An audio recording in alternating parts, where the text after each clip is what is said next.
Hi there, Denise from Warrior Goddess Wellness. Today's topic is about relationship exit planning and having an exit team for your departure from a dysfunctional and toxic relationship. If you don't know this about me already, I was a former U.S. Marine and I was a captain in the Marine Corps, and I was a logistics officer. So one of my jobs was to coordinate the movement and transport of cargo, equipment, and people from point A to point B, and then set up operations. And so one of the things that I learned in the military is that planning is critical for the success of any operation. And one of the things that if you're leaving a toxic or dysfunctional relationship, one of the things that is so critical and is so important for you is to consider having an exit plan. And, just like the military where they plan for all these different contingencies, you will do that for your exit plan from your relationship. And one, you might consider, just like the military, naming it an operation name. So in the military, they would always name operation and then you fill in the blank. So you might consider your departure having a code word. So like Operation Let Freedom Ring, or Operation Warrior Goddess, or Operation Reclaim My Freedom. But that's just for you. And it's just to get you into that mindset of you being an advocate for yourself and planning all the details of your exit.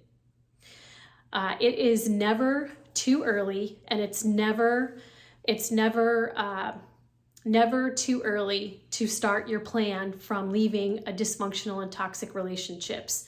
The earlier the better, too, for this planning. It's time for you to plan, to put a team together, to put a strategy in place, and to be on solid ground being an advocate for what happens after your relationship. If your relationship is dysfunctional, you already know it. So, you could stay in place while you're planning all these things. You're going to have a roof over your head. You're going to have access to money. You're going to have a safe place for your kids.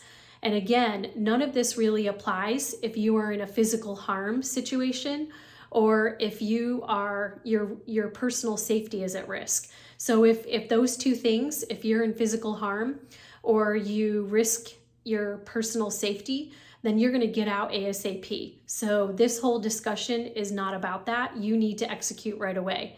But if you're in a relationship and you're realizing that this is toxic and dysfunctional and you can live in this situation while you put your plan in place, this video is for you.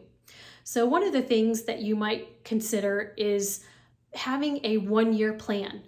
That in this period, if you haven't seen sufficient changes, that at the 1-year mark, that you're gonna make a decision that you're gonna leave. So having a 1-year planning horizon. And during that 1 year, you're looking to see if there's any changes happening, but you're also putting your exit plan in place as well. So what is really required in this 1 year? One, you're gonna need to make sure you have money. And that would mean making sure you have 3 to 6 months of expenses. So that would include renting an apartment, that would be food, that would be clothing, that would be medical expenses, and also take into consideration any trauma healing that you're going to have to undergo after this type of relationship. So having a real handle on what the financial aspects of this whole relationship and healing after you leave is really a good place to start. You're also going to want to have important papers, and you're going to want to have maybe a separate email. You also want to use a library computer so that the browsing history can be cleaned out and there'll be no trace of all of that. And also in the financial, you want to make sure that you have money set aside for a lawyer's retaining fee. And again, that's going to, be anywhere from a couple $1,000s up to $6,000, depending on what type of lawyer it is that you need with all of that. You also might consider when you're going to some of these appointments, either the library or you're going to go to the lawyer, that you want to make sure you turn off your phone so there's no tracking on any of that. So there's a lot of internet and just tracking that you're going to want to be aware of. So again, all of that goes into your exit planning for all of that. And why do we want to do that? Well, we want to do that because if you have an exit plan, this is the most powerful play that you have when you're leaving. And it has to be coordinated and it has to be planned. You also are going to be at your emotional weakest point, and your batteries are going to be depleted, and you're going to have changes in the air. So having all of this stuff planned in advance is to your advantage, and it helps you to advocate for you from a position of strength.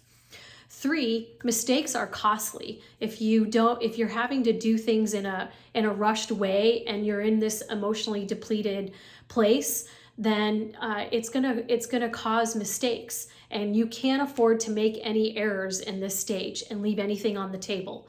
So slowing it down and putting an exit plan in place is a great thing to put in place. 4, you may be cut off from resources, and especially financial. And so if you have all that planned in place, then that puts you in a powerful place where you're grounded and you don't have to worry about borrowing money from other people, and you can make decisions based on the resources that you have. So that would be a win. And again, having an exit strategy and having an exit planning period really sets yourself up for success with an exit plan and a team in place. So you've got your exit plan and you're working on it and you've got your time horizon. The next thing that you want to look at is your exit team. And think about that as your team of friendlies, the people who are on your team. You might consider having a therapist, engaging with a therapist during this process. You also want to identify who your emotional supports are and make sure that your inner circle has only trusted people, and that you don't have any flying monkeys or anybody else that might share information with the ex, like only trusted people. And, for me, I chose to not tell anybody. I didn't tell anybody with all of that. I just closed down comms. And for me, that was the best thing. And I had a little secret that kept me going when I decided to leave. So you might consider that too. Loose lips sink ships. And, when you're in this critical phase of leaving a toxic, dysfunctional relationship, extra communication about what your plans are is not a good idea. So consider, just closing everything down until you're ready to go. You also may consider getting a divorce and trauma coach, someone preferably who's a narcissistic abuse survivor and that has expertise in this space, and who's heard so many collected stories from other clients that they can share little tidbits for you that would be helpful for you moving forward.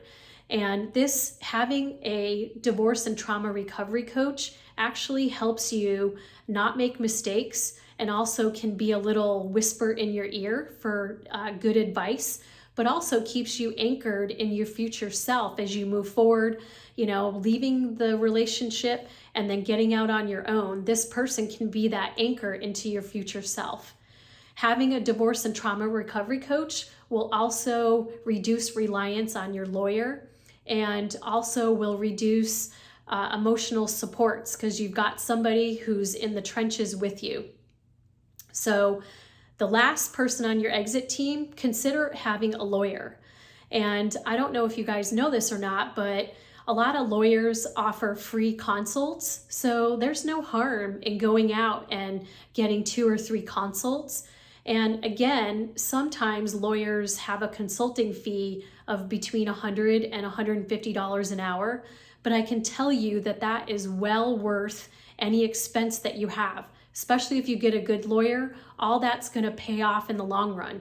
So make sure to make the best of that time, that 1-hour consult, and talk with your lawyer. Some questions that you might ask is, are they familiar with narcissism? Are they familiar with having high conflict, antagonistic, working with high conflict, antagonistic cases? And what about passive aggressive? Do they have experience with passive aggressiveness? They're your lawyer, and the more that they know, they can act on your behalf as an advocate. Also ask about the process. How long is it going to take? And understand what your lawyer does as far as the different processes. Ask about what documents they may need so you can go ahead and start assembling those for your exit plan. And, it's very beneficial. The sooner that you can go talk to a lawyer, then you can really figure out what it is that you need to put into your exit plan. For instance, one client of mine, she went ahead and 6 months prior to the end of her relationship, she went and had that consult with the lawyer, and she had a whole list of all the documents that she needed to assemble for her moving forward. She had all that advice, and she was able to put all that in place. And this particular lawyer had everything preloaded. So all the financials, all of the disclosures, everything was done in advance. So at the time of when the ex was notified, as far as the divorce process and kicking all that off, she had everything pre-planned with the lawyer. So, with all of that, she was an emotional mess going to leave her relationship and making sure that she was put her plan in place, but everything was front loaded and she didn't have to worry about anything else. Like all of the other lawyer stuff that happened throughout the process was not as emotionally charged as having everything pre-planned. So again, a lot of times people are reluctant to go get a lawyer. And in this particular client's case, like her lawyer was her advocate. She was not in a psychological or cognitive place or emotional place where she could really go against her ex. And, sometimes in these abusive relationships, the ex is like kryptonite. And, one whole thing that you can counteract kryptonite with is having a really good lawyer. And so think of your lawyer as an advocate. I know that may not work for everybody, but sometimes the expense of having a lawyer, they're more creative in the settlements. They pick up things that others miss. And, in all of that process, it's your advocate. And the other thing is a lawyer can also bring things, validation about your ex through the whole process. So, you're having a third party validate some of the things in the process that may have been going on in your relationship. So for that client, having a lawyer was perfect. And she does not regret spending the money on the lawyer. And, that may not be the case for you, but I think lawyers get a bad rap sometimes. But for this client, it was an awesome win for her. But there's also mediation that can be a benefit for some. Although in toxic dysfunctional relationships, I know sometimes women in the mediation process, they're more willing to give in that process and they compromise. And I've had a couple clients that regret some of the decisions that they've compromised on. And some of the financial things that they compromised on are going to be holding them back for 4 or 5 years beyond the end of the relationship. So again, mediation, I'm not a lawyer. I'm not a legal expert, but there's all different sorts of things to consider. Having a lawyer, having a mediator, or having a collaborative process where you have lawyers on both sides that come together. And again, they're focused on compromise. So, making sure that you have a lawyer that's going to be your advocate. So in closing today, I just wanted to say it is so important for you to have an exit plan and to have this process in place where you have resources to pull from when you're deciding to leave that toxic dysfunctional relationship, and making sure you have trusted exit team, a team of friendlies that are on your side. So again, a divorce and trauma recovery coach can be that glue that brings your team together to advocate for you. And if that's something that you're interested in, that's something that I do with my clients. And again, you can reach out to me an email if that's something that you're needing an advocate in this process or somebody that can help. That's something that Coach Denise, that I'm skilled at and happy to partner and walk alongside any woman who's trying to depart a toxic and dysfunctional relationship. So I hope this talk was good for you today. If it was, go ahead and subscribe. And there's going to be more videos coming with all of this. And I'm a little bit fired up because there's so many women that are just embarrassed, or they find themselves in a bad way from leaving from these relationships. And I just want to see you, if you're one of those ladies, that there are people out there that are willing to help you.